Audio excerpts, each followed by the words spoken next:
Yeah, it's another tough time for Prime Minister Boris Johnson as 4 senior aides resigned within hours of each other last night. Here to tell us more about it all is our political correspondent Tom Harwood, who joins us from Downing Street. I mean, the way this has been covered in the papers this morning, Tom, right across the political spectrums, bloodbath, says The Sun, meltdown, says the Mail, exodus, says the Guardian. Has there ever been a tranche of resignations like this from the inner circle of a Prime Minister before? Well, it's certainly pretty unusual. However, there are 2 different ways that you can view these resignations that happened within hours of each other last night. The detractors of Boris Johnson will say this is rats jumping away from a sinking ship, that people are abandoning a failing number 10. On the other hand, people closer to Boris Johnson would say at least 3 of these 4 resignations were very evidently planned. The people like Dan Rosenfield, Jack Doyle, and those people close to the number 10 operation, many of whom, including Martin Reynolds, who had been implicated in the Partygate scandal, looked like they had been on their way out. The question is, was this of number 10's choosing, the timing of this? And that is a bit more of a question. Of course, all of this seemed to be hurried out after the resignation of Munira Mirza, the policy advisor of Boris Johnson, someone who had been by his side for 14 years since he became Mayor of London, since he led City Hall. This is someone who is very close to the Prime Minister, and to some extent that means her resignation is of a different order to the other 3. Those other 3 resignations, if we're being honest with ourselves, would probably have come sooner or later due to the Partygate scandal and them being implicated in that.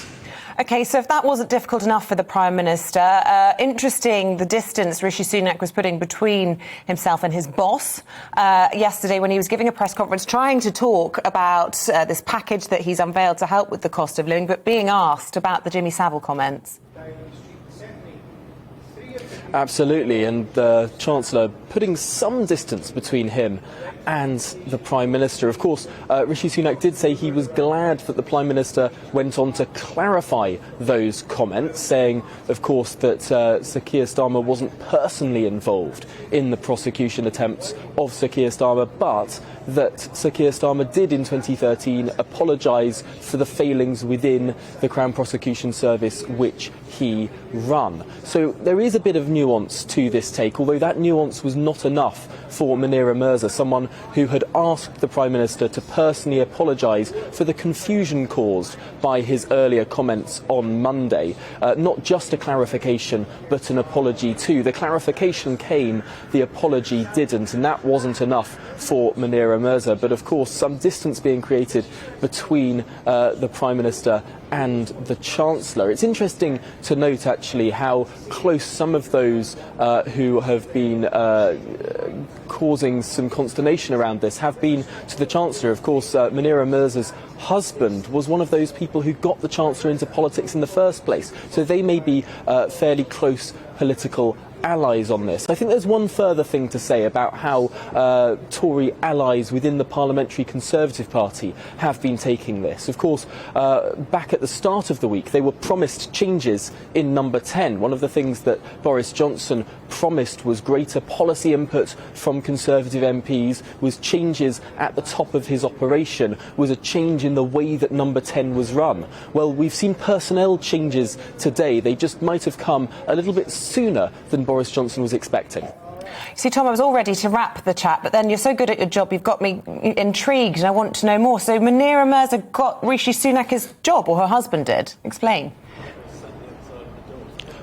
Her husband was close to Rishi Sunak before he became an MP, and that was a close relationship between those 2 people. Of course, Munira Mirza's husband was indeed an advisor himself in number 10 for some time, working under Dominic Cummings. So there's a lot of interconnected play here, and of course it's very hard to put personal relationships into political allyships, but certainly it's interesting to look at those personal connections there as well. Very interesting. Good Thanks, stuff. Tom. Yeah, thank you very much indeed.